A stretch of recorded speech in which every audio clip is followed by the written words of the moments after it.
So, good morning, everyone. So, first, I want to acknowledge that we are working on the ancestral territory of the nation Wabanaki and the Nandaki. Well, sorry for that. And I then want to introduce you my dear colleague, Andrew Wister, he is the director of the Gerontology Research Center and a professor at the Department of Gerontology at the Simon Fraser University. He has been a faculty member for 33 years. His research covers healthy aging, resilience, and aging, social isolation, life course transition, and he will talk a bit more about all of that, and include also the pandemic situation of older adults. Dr. Wister is the past chair of the National Senior Council of Canada. He was awarded the Distinguished Member Award of the Canadian Association of Gerontology 10 years ago in 2014. A prestigious Simon Fraser University Professorship Award from 2015 and 2020. And he is a fellow of the Gerontological Society of America. Dr. Wister is also the primary architect of the Master and PhD program in gerontology at Simon Fraser University, and he has served on committee over many 85 graduate students. His extensive research careers have produced over 150 peer-reviewed articles, in addition to numerous books, chapters, and other publications. Dr. Wister is also the PI of the Simon Fraser University site of the Canadian Longitudinal Study on Aging, which is a collection site, and which also supervises the computer-assisted telephone interview. He is also the PI and co-investigator on numerous other grants and contact that coincide with the strategic initiative of all the research of GRC. So, Andrew, I give you the floor. Thank you for coming to. Merci, Mélanie. Bonjour, monsieur, madame, mes collègues, and mon ami. Thank you for that very generous introduction. I hope I can live up to that. So my talk today is how can resilience thinking inform our understanding of social isolation and loneliness among older adults? Here. And there's three things I want to do today.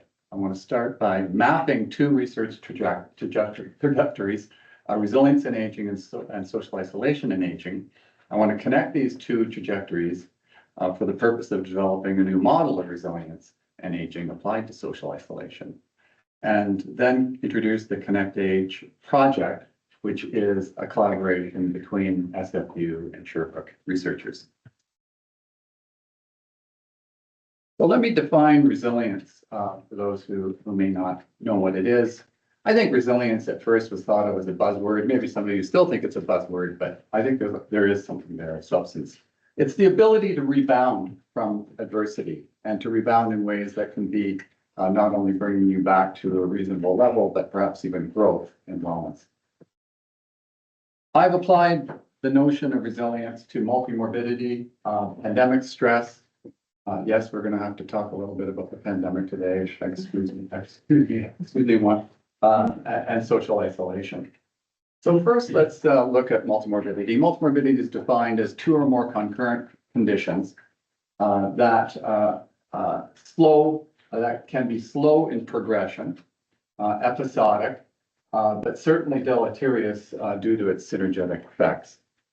Sometimes it's defined a little differently, but we're going to go with the 2+. And you can see by the prevalence rates here by age group that it's quite significant, isn't it? So we see the young age group, 62% all the way to 85 plus, 81.5%.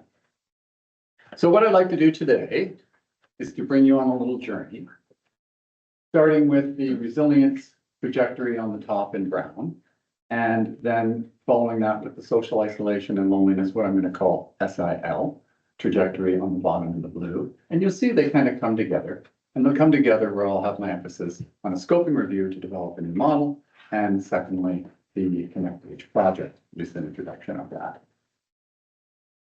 So I got interested in resilience back in around 2012, 2013. There was a group of us who were doing research, and we came across what's known as the wellness paradox. The wellness paradox is the situation where we are aware that many older adults have many chronic conditions, as you saw, and other kinds of health conditions. Yet their perceived health and life satisfaction and other wellness kinds of variables and measures are quite high. So what is this resilience idea? So the question becomes, why do some people who are living with multimorbidity do better than others? What is it? Is it past experience? Is it an innate trait, personality trait, positive attitude, cultural capital like education, knowledge? Is it physical strength, better healthy lifestyles, or perhaps some personal resources one might have access to, better income, their gender background, race, ethnicity, etc. There's all of those kinds of things that come. So just briefly here, I know I have to keep this to 45 minutes, and I know I'm the only thing standing between you and your lunch. For you.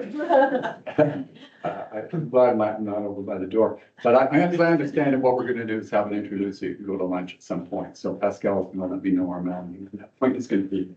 So I'm not going to, give you a historical lecture on resilience, but briefly, it's been around a long time.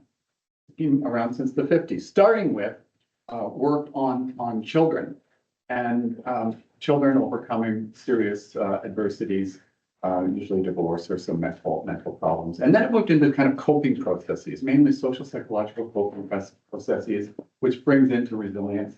And then interventions, and followed by resilience applied to specific domains. And one of those that I was interested in is multimorbidity. And then, of course, there's this kind of multi-level bridging of traits and processes that have been occurring for some time. So it's been around and it's been established for some time. So I want to talk about, first of all, the life course model of multimorbidity resilience, because it does form the foundation of the work that I'm going to be talking about in just a minute. So we reviewed over 120 publications between 1995 and 2016 that had coping or resilience in them and related to either chronic illness or multimorbidity.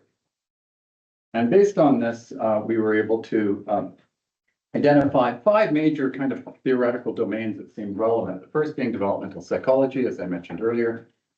Children were looked at from a developmental psychology point of view.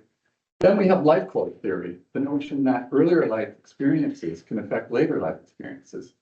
So resilience in old age might be to some degree affected by those earlier life experiences and how you overcome adversities or not.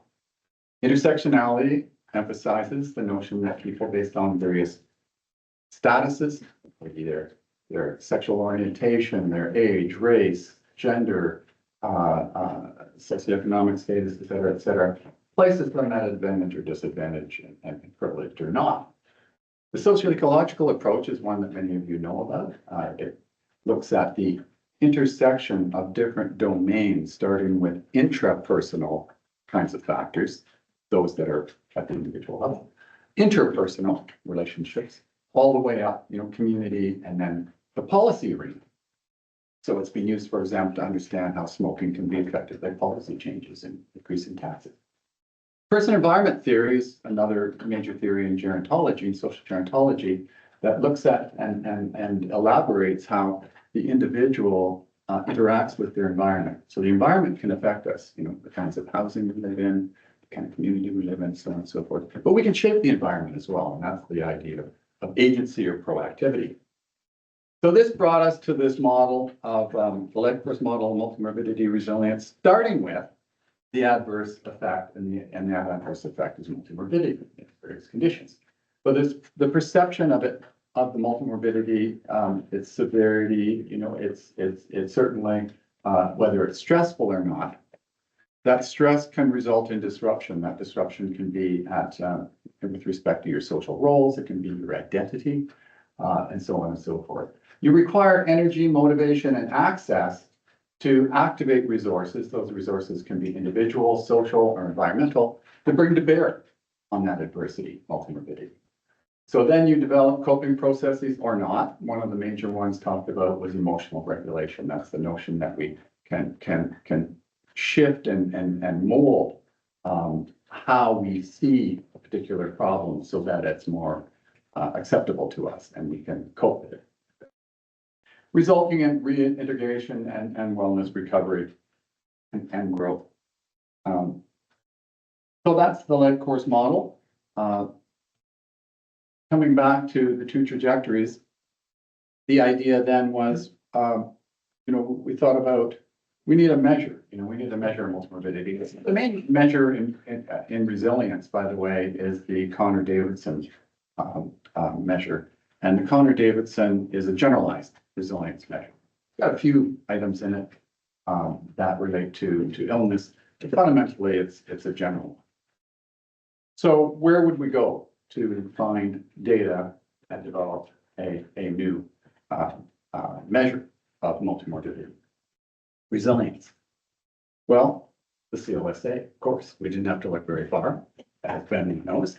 And I don't know, you must all know about the CLSA because Benoit is here and he's probably told you about it 100 times, and some of you are connected to it in one form or another, or have gone through the data access application process, so you know. But fundamentally, the CLSA started in about 2010 on 50,000 Canadians, actually over 51,000, aged 45 to 85. We follow the same people, collecting data every 3 years with two cohorts, a tracking cohort, that's at the county site, where they get a telephone interview, and that's randomly selected across Canada, much like the Canadian Community Health Surveys and Stats Canada kinds of stratified sampling. Then there's the comprehensive data sites. There's 11 across Canada, and there's over 30,000 collected there. The individuals have to be within 25 to 50 kilometers from those sites because they have to come in for about a 3-hour set battery of everything from blood work, urine samples, physiological bone mass, everything you can think of. And if you want to know more about it, Ben was happy to put you through the whole the SOPs. I've done it myself, and it's kind of fun. Nevertheless, you can see that we did baseline 2010 to 2015, 2015 to 2018 was follow-up 1, second wave extensively, 18 to 2021 was the second wave. And we're actually now into, we just finished up or finishing up follow-up 3 and transitioning into 4. This is really a very fun period for health. And I'm being a little bit facetious here because it's a lot of stress to do the transition to a new follow-up, changing science and so on and so forth. So there was also, just to make things more interesting, and it's interesting that the little pointer that Pascal made for me almost looks like one of the COVID studies, but that might be appropriate for my talk. Nevertheless, we had the COVID study in April to December 2020. So we kind of moved, we pivoted pretty fast, didn't we? And collected data on over 28,000 participants, so the 51,000, remarkable, by phone and by internet. And then there's the subsequent to that, there was a seroprevalence study, it's the dry blood study. We got almost 20,000 people into that study. And there's also a great study on the COVID brain health study. So back to here, we have this idea of a development of the multimorbidity resilience index, and based on the life course model, we identified 3 areas: functional, social, and psychological resilience, with 3 measures from the CLSA in each. Functional resilience is measured using the ORS, IEDL, ADLs, the Grolnick Summary Performance Score, so that's 3 altogether. Social resilience was the MOS, the Medical Outcome Study, measures of social support. Many have used those before. They're in many studies. The social participation frequency scale, and a single item loneliness scale. And finally, psychological resilience was the Kessler psychological distress scale, the inner satisfaction, the life scale, and the CES depression scale. These were then standardized because they have different response sets in a way so that you have that they're all put between 0 and 10, added together, and there's a total. So this is the publication in which you would find that scale if indeed you're interested. It's been used in a number of studies. It was also validated. We looked at a number of things. It was associated with perceived health. And these were the outcome measures were dichotomized. So we used logistic regression. So we have odds ratios here, which we did on purpose to compare to other studies. Sleep quality, perceived pain, overnight stays, and emergency department visits. So we found that the MRI was fairly well validated. So as we know, now we have this measure, we have a model, we have a measure of resilience. So what are we going to do with it? Well, modifiable risk factors are extremely important. I have interest for years in health behaviors. And so I'm going to show you a couple of papers just briefly on the health behavior piece. So what we're doing here ostensibly is looking at the impact of health behaviors on multimorbidity resilience. Okay, health behaviors on. So two papers. In the one we did a linear mixed model analysis of CLSA baseline, so the 2015 data and the follow-up 1 data, and found that fewer skipped meals was associated with multimorbidity resilience. I'll just say MRI, better appetite associated with MRI, and better sleep or satisfaction with sleep related to MRI. And the publications at the bottom. And then also we found that among those with 2 or more illnesses, like multimorbidity, as well as the cardiovascular and metabolic and osteo-related illness clusters. So those are 2 illness clusters that we created a priori.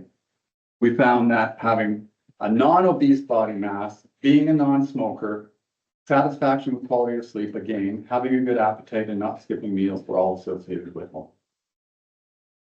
And this came out in another publication. So there's other associations, many of the social determinants of health that we often see in research that we conduct, being female, younger senior, married, more friends, housing problems. These were associated with MRI and the health context, of course, higher perceived health, less pain, fewer medications, better resilience. So coming back to the trajectories just briefly now, the unified model of resilience and aging in 2022 came out. What we tried to do here was to broaden out, the specified resilience models and have kind of a generalized model, but applied it to the COVID pandemic. And I'll be talking a little bit about that right at the end when I cover the final paper.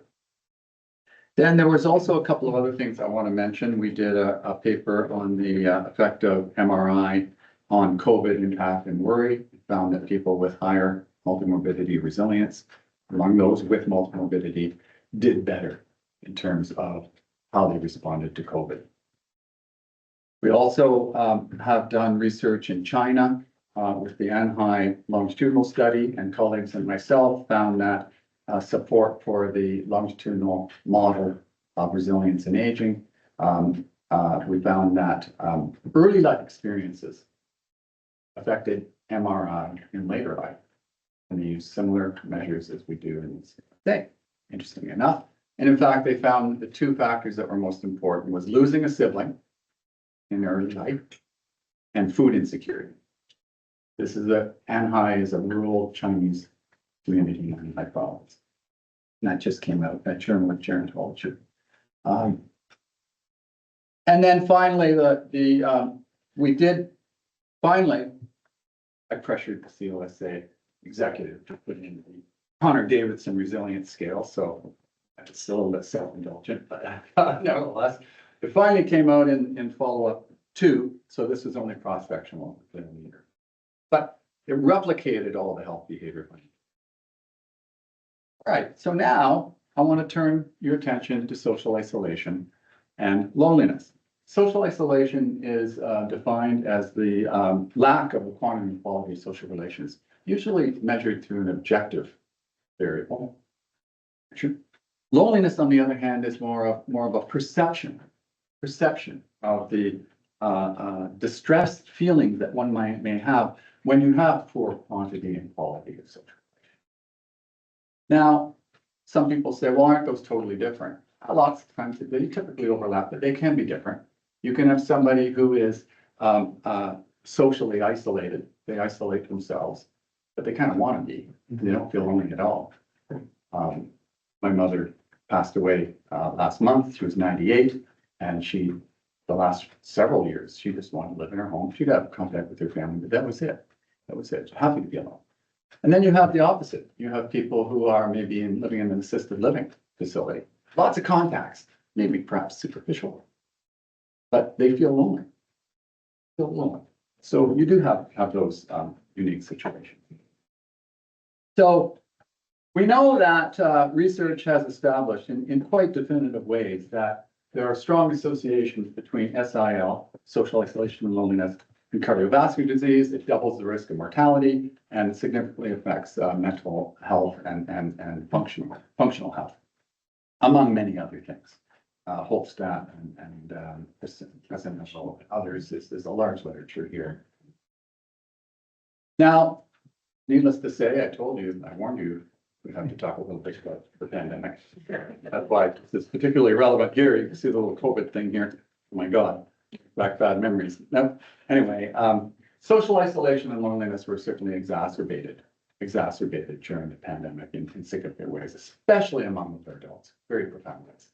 And, physical distancing, LTC lockdowns, perception of the risk of COVID, especially if you have pre-existing conditions like morbidity, et cetera. It was frightening, especially wave 1 and wave 2. And then government, community organization researchers had to pivot. say we had to pivot, we dropped everything, we had to start collecting data. I'm sorry, Ben was gonna have nightmares tonight, I'm sure. But here's some data from CLSA, just simple data, just to show you in a very profound kind of way how strong the pandemic was with respect to social isolation and loneliness. This is a measure of loneliness, perception of adults feeling lonely at least some of the time or more. And we see that, this is divided by sex and age, and we see women 65 to 74. So the lightest bar here is the baseline data collected between 2011 and 2015, started in 2010. The second wave follow-up 2015 to 2018, and then the COVID survey.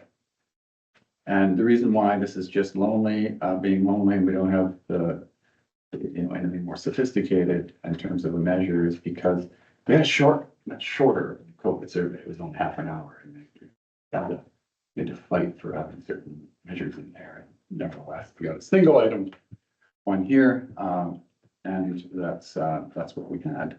It's from the C. Anyone who knows the depression scale, CSD, that one of the items actually is only 7 weeks.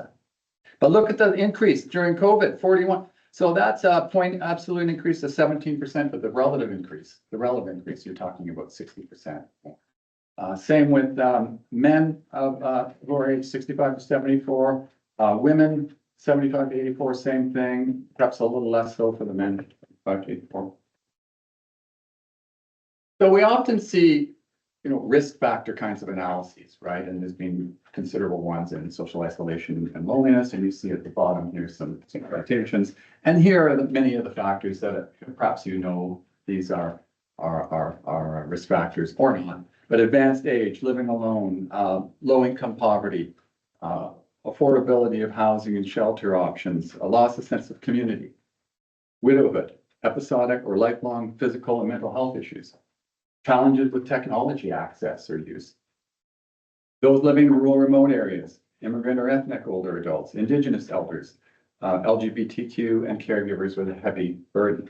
And of course, these are based on intersectionality. It's often the culmination of 2 or 3 or more of these that increase the jeopardy of individuals for social isolation and loneliness.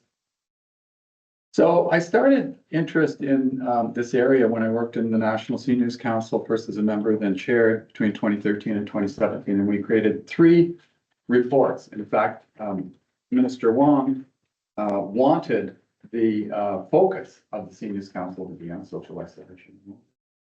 So that got me interested in it. And then the idea was, well, you know, we really would like to create a measure.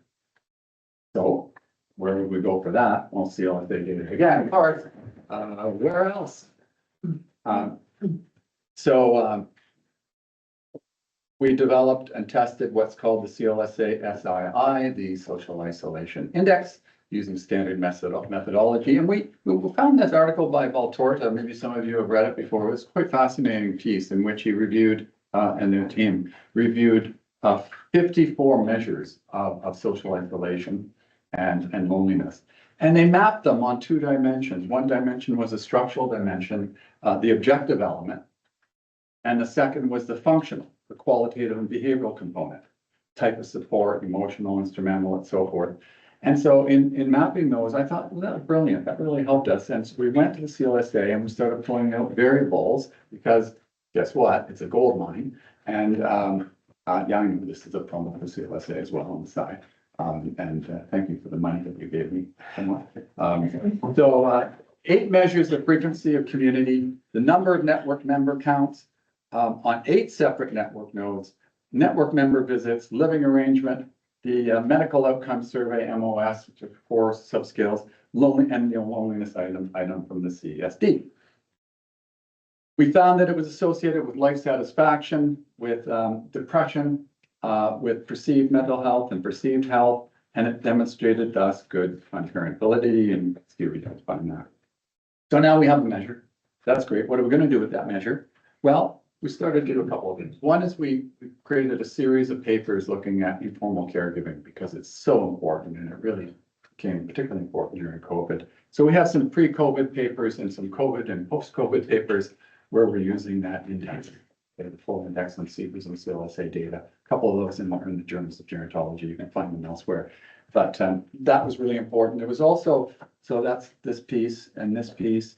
And there's also this piece here, which was a report that I did with a colleague, Laura Katawaki, on for the federal, provincial, territorial ministers of aging on social isolation and older adults. But what I want to bring your attention to is the use of is looking at the pandemic. So we did create a paper that looked at the longitudinal effects of changes between loneliness and depressive symptoms and during the pandemic. And once again, couldn't use the SII because the shorter version in the COVID study, but we did use the loneliness variable.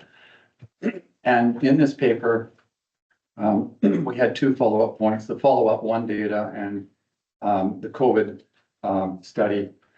We had a loneliness measure here, at least for this piece. We had the 3-item UCLA short version. So there's 3 items of a loneliness scale with good reliability.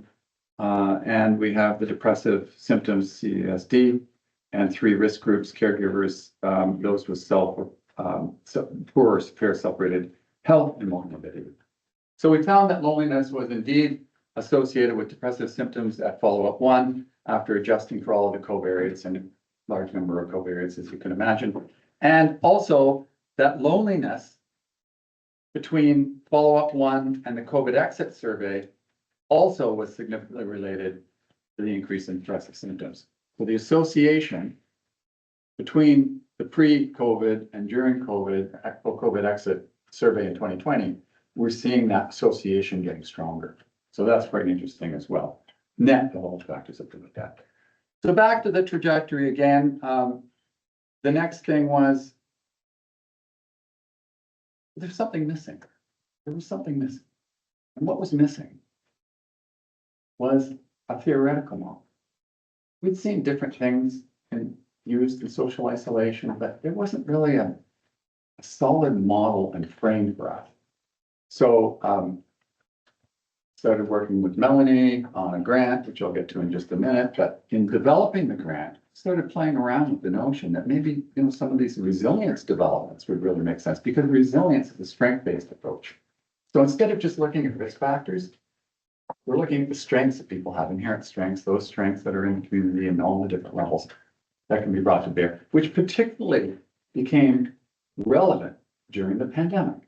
So that's maybe the silver lining. I don't know. So this scoping review, now we're getting to the really good stuff. And on the scoping review, we're doing well.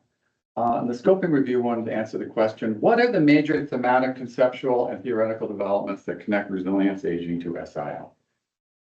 Okay, so we said, maybe there's some stuff in the literature. We see a few things here and there. Until you do a proper scoping review, you really don't have full understanding. So this was to develop a new model. This particular paper has just been finished. And we've got a COVID thing there. Just been finished, and we're sending it off to a journal as we speak. But I still can present it to you. So here's the Prisma diagram, and we started with 1,671 papers that had coping, resilience, social isolation, loneliness, model, theory, all those kinds of keywords. And what we boiled that down to 17 papers. So let me run through the 4 themes that we found from those papers. The first theme was coping self-efficacy to reduce SIL, 3 papers, 3 articles, peer-reviewed. Coping self-efficacy, drawn from social learning theory of Bandura, many of you know about, was seen to be very prevalent. We see the discussion of active coping, enhancing social relations, regulatory coping, where you lower your expectations, and that's draws from socio-emotional selectivity theory of Carstenden. Excuse me. 3 studies also found that older adults engage in problem solving to enhance social relationships. So how can I make my relationships better? Regulatory coping, lowering your expectations, relative deprivation idea. And meaning-focused coping, such as through religiosity, spirituality. Those are 3 big ones. These are, of course, interdependent and dynamic. The second theme was around social expectation relativity and resilience. Again, these overlapped a little bit. Actor Kahn in particular developed the social relationship expectation framework from a lifespan sociocultural perspective. Sorry for all of the theoretical buzzwords, but I'll make sense of them. Availability of contacts that you have, receiving care and support, being understood as a person, people understanding you, enjoyment and shared interests, generativity, giving back to other generations, and being respected and valued seem to be particularly important in terms of coping in the face of social isolation. Optimization with compensation model by Baltes, the famous model many of you heard about, where you adjust your expectation, employing new strategies of communication to mitigate loneliness, was also found to be important. And then Jackson's piece and incongruity between actual and expected cognition. These all kind of form around this relative expectation notion. The third theme, needless to say, related to COVID, and here I'll let you see the little COVID sign again. Boomans and Kastner used the Lazarus and Folkman's stress and coping model. This is a very commonly used model that we see in quite a bit of the pandemic literature. They found that emotion-focused and problem-focused strategies were most common. Positive attitude, confidence and adaptability, spirituality, prior experiences with being alone. These were all associated with this notion of coping with and resilience in the face of COVID related to SIL. And then also they found that, and this is one of the things about the pandemic, it really reinforced how the system level factors affect things. How the system level. And here they had find some things good. The healthcare system, better living and housing conditions, long-term care system as well, financial security, transportation options. But I think there's a little more. The final theme is related to resilience being a mediator. A mediator. That it moderates the SIL relationship with other things, especially mental health in particular. But we saw papers on hearing loss, living alone, ageism, and chronic illness. So it's a mediator. So, for example, Kay et al. Found support for the mediating effect of resilience and associations between social isolation and depression. 6 articles. So if I put these all together, all of these theoretical domains, they kind of have a nexus in the middle around coping resilience theories. And I'm not going to repeat them all. Those are the ones that I had talked about.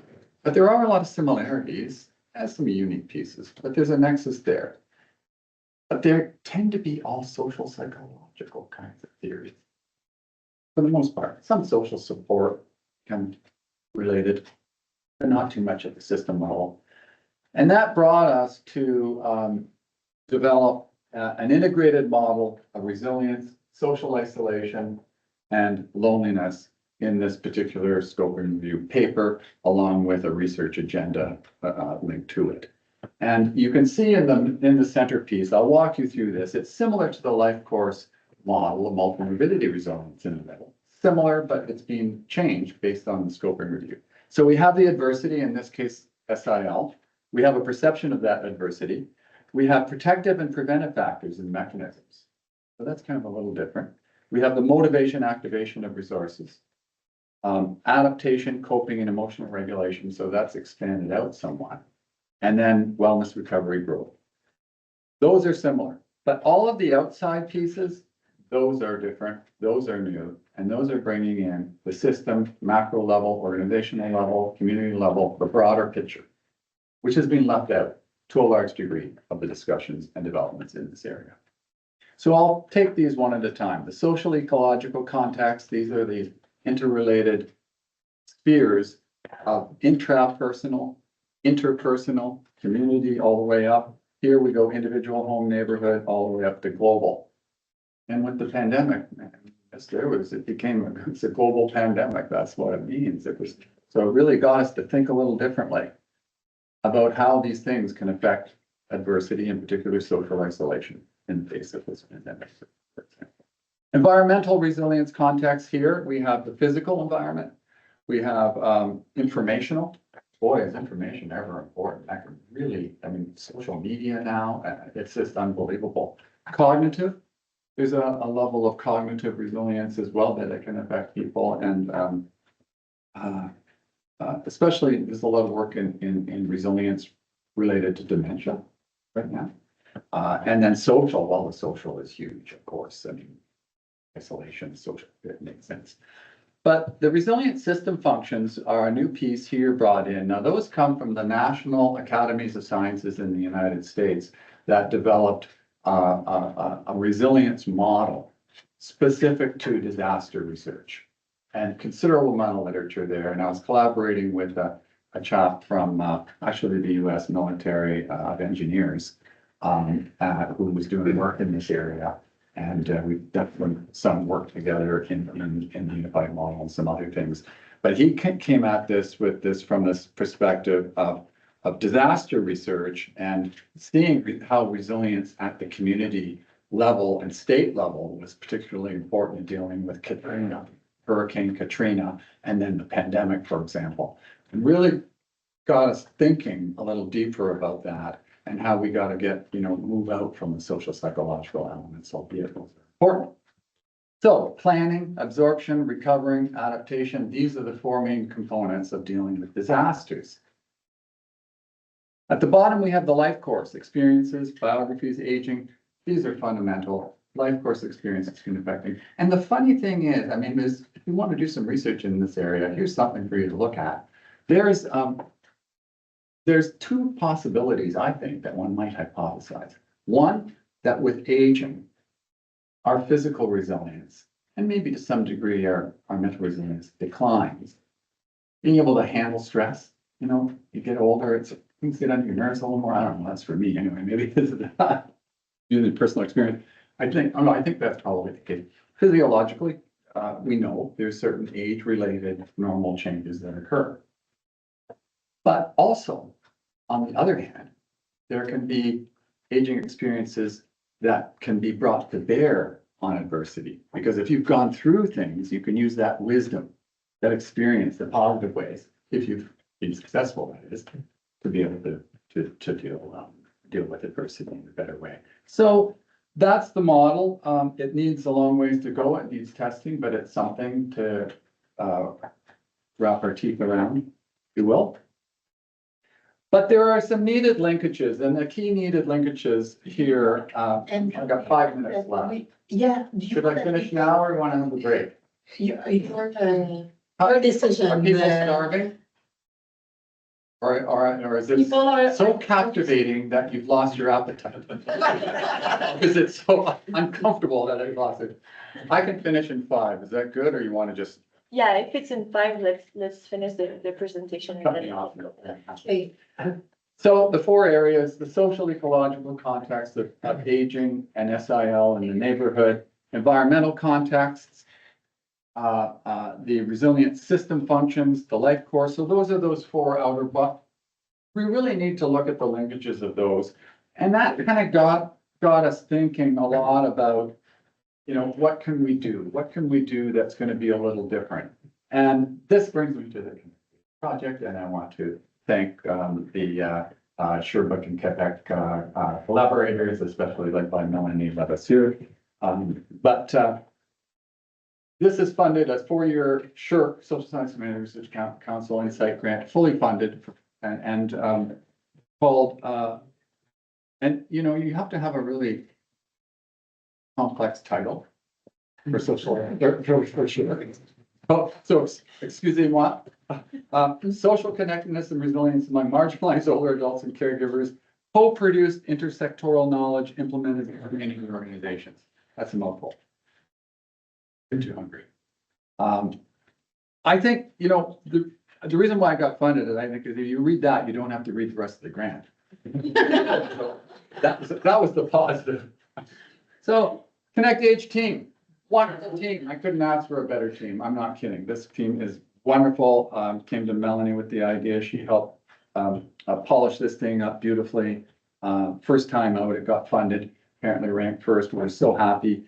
This is kind of out of my ballpark, you know, when I'll give you a brief description in a second. But first, the people. Melanie Levasseur, I think you know her. Laura Katawaki from the BC side. So this is the BC Quebec collaboration. Only 2 provinces. Forget about Ontario. Forget about it. You'd like me better now. Loon Lai from MacEwan University, we allow an Albertan in. Ruth Nahabo, you can see, I'll just say the names, John Pickering, postdoc here, Valerie Paulin. Thank you, Valerie. And then we had a number of more collaborators than we have researchers. Well, that's the way it should be when you're doing community-based research. Wonderful. So we have all these different people from Samuel Bedon, Linné Dubé, Daniel Ferrand, Leslie Gaudette, Catherine Jameson, Kahir Laji. So we have United Way, we have big umbrella organizations. These organizations you know about in Quebec. Sandra Gerhardt, Anthony Cooper-Schmidt, he's at City of Vancouver Lead in Aging, Stephanie Mayette and Miriam Solar-Majon, Villapista and Julie Beadle were our postdocs. Bo Kim and Elise Stone, Daniel Nod, and Lawrence Couture, research coordinators, and Sarah Key, communication organizer. Sorry if I've left anyone out. But I know people are getting hungry. Almost there. So when I was chair of the National Senior News Council, we interviewed in the UK. You know, they created a minister of loneliness. They're serious about loneliness. There was the campaign to end loneliness. It was actually a philanthropic individual, a Greek person who donated this money. And that whole program, and I interviewed the people who were doing it, and it was a study of, it was at the organizational level with the idea, well, then that'll filter down to older adults themselves. So we thought, okay, well, that's a good idea. Let's do it. So we did environmental scans in Quebec and in BC.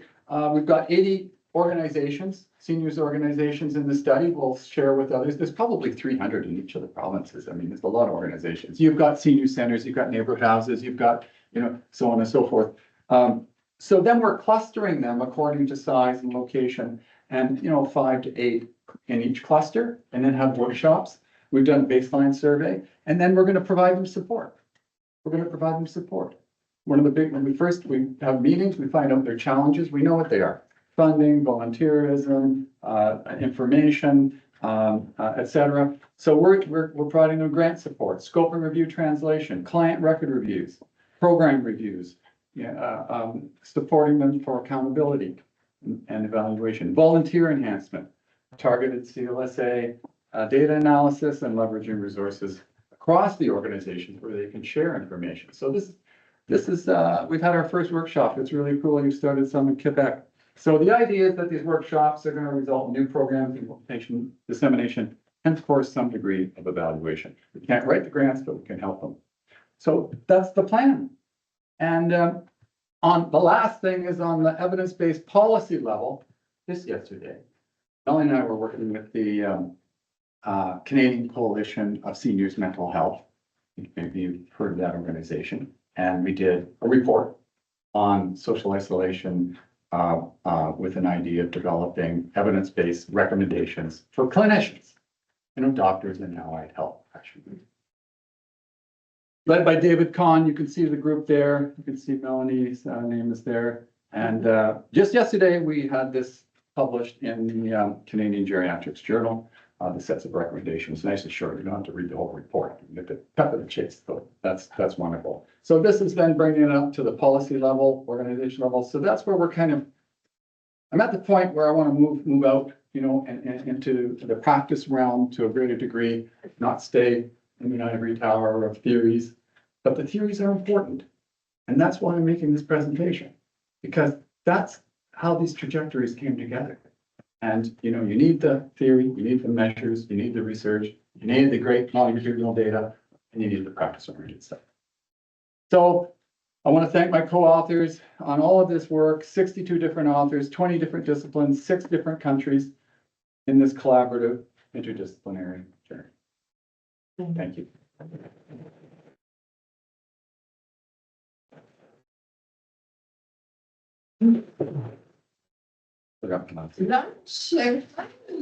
Puis gardez vos questions, puis revenez poser vos questions. On va faire l'échange après, mais je vous laisse 5 minutes rapidement aller vous servir.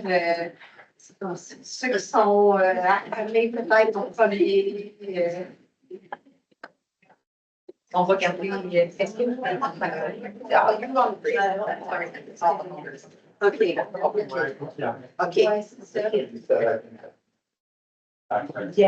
Yeah. I think she was pretty good. I really Okay, so you nothing because you make sure that you still have That was great. Live green guy.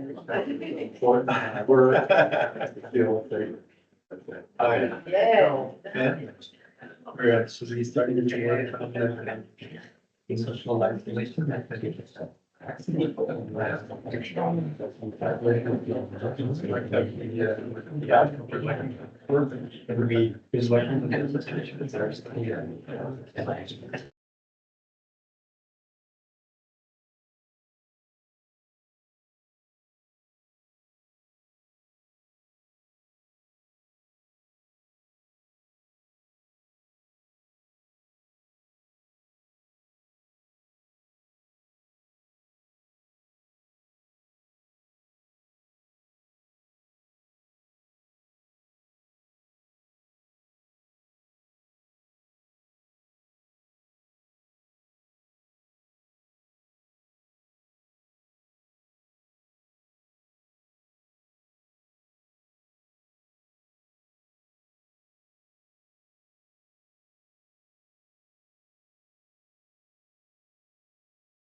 So, Mike was Mike was off.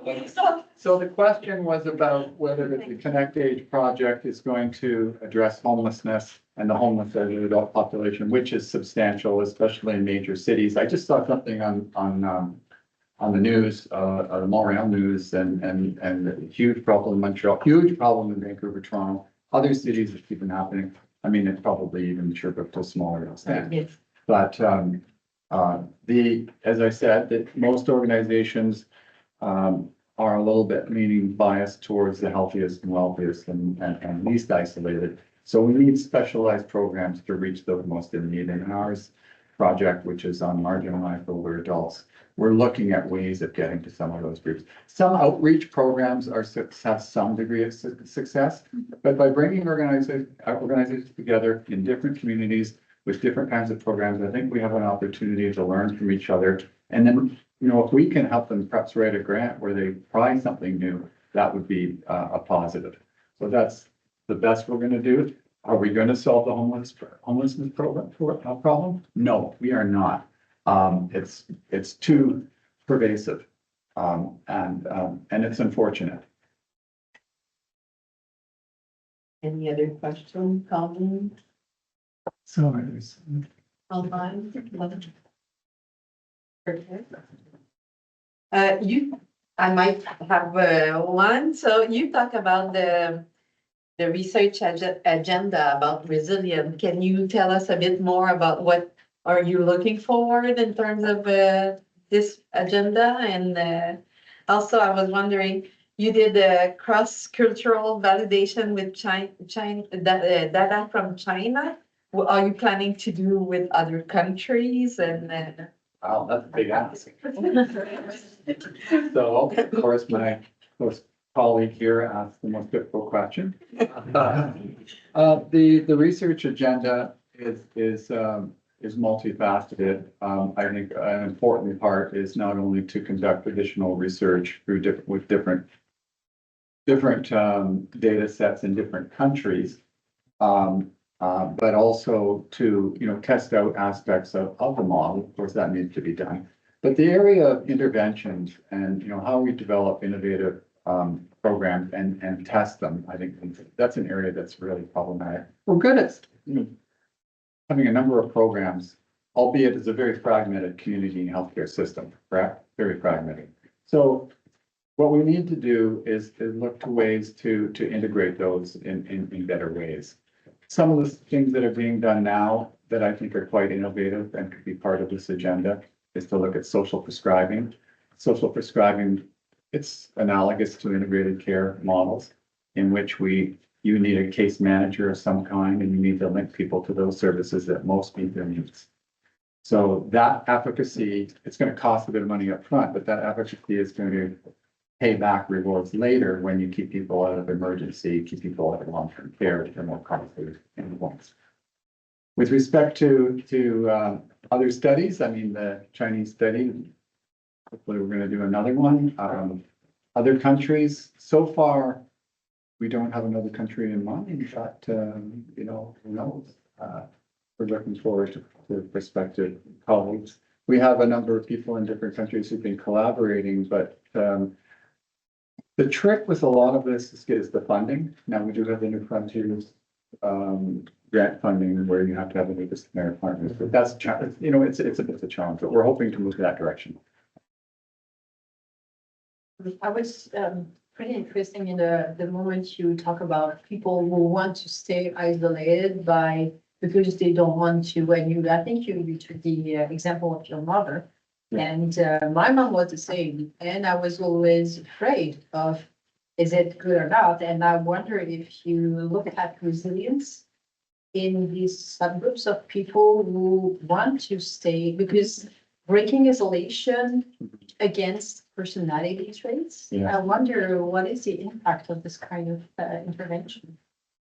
That's a very good point. And there are people who prefer to be on their own. And they're maybe not feeling lonely. The serenity is a positive attribute. Sometimes we all like to be on our own sometimes, and maybe for some older adults, they want to be on their own. But you've got to look at the larger context. Why is that so? Perhaps it's due to ageism. Perhaps it's due to feeling that they're not connected to society anymore because of perhaps a physical frailty or mental health challenge. And so sometimes we can get to those people even when perhaps they can't help themselves and even though they may prefer that. I mean, the question becomes, to what degree do we manipulate people's lives when they don't want that help? And there's a gray area there. I can give you a quick example, a very interesting anecdote. When I was a member of the Seniors Council, we went around to different communities across Canada. One of them was Baycrest Hospital. Baycrest is the gold standard in long-term community care in the country. And we're having a meeting with different organizations. Minister Long was there and other people, and someone knocked at the door. And it was this elderly woman who said, "Can I speak? I'd like to speak to your committee." "Sure, come on in." She came in. She said, "I was a Holocaust survivor. And I lived, she's about 85. She lived in an apartment and she had suicide ideation. She'd lost her husband. She'd given up. She didn't want to do it anymore. She had locked herself in her apartment and was basically whittling away. There was an outreach program that knocked on her door. They got her to a program. And now she said she was running the kiosk in Baycrest and it turned her life around. One pair of people knocking at her door made that difference. So it's interesting. To dig why they telling you, oh, I'm a lonely person and I prefer to be alone. Yeah, is it because you don't want to ask or disturb someone else or to be dependent of someone? So, and then when we start them doing other activity, they told us, how come I stop doing that? Those kind of social activity. So sometimes it's a mix of personal and yeah. A little push is okay. I mean, there's a point at which you've got to respect what people want to. I mean, with my mother, we wanted to get her into things. Not that she wasn't, when she was like into her 80s, she was a member of what was called the Happy Hoofers. The Happy Hoofers was a dance group, a tap dance group that went to long-term care and dancer people. They're like Happy Hoofers.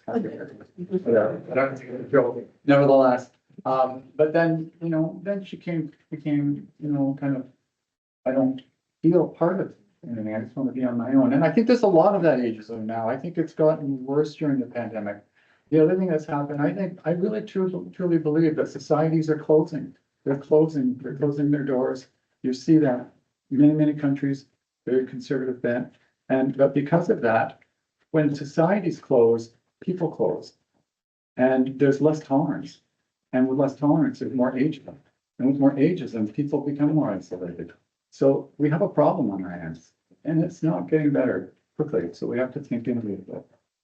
One other question that Benoit asked me was, he was talking about the dementia webinar that CLSA had recently, and they identified kind of a cluster of factors that people ask you, what should I do so I age better? How can I be more resilient in older life? How can I deal with these potential adversities?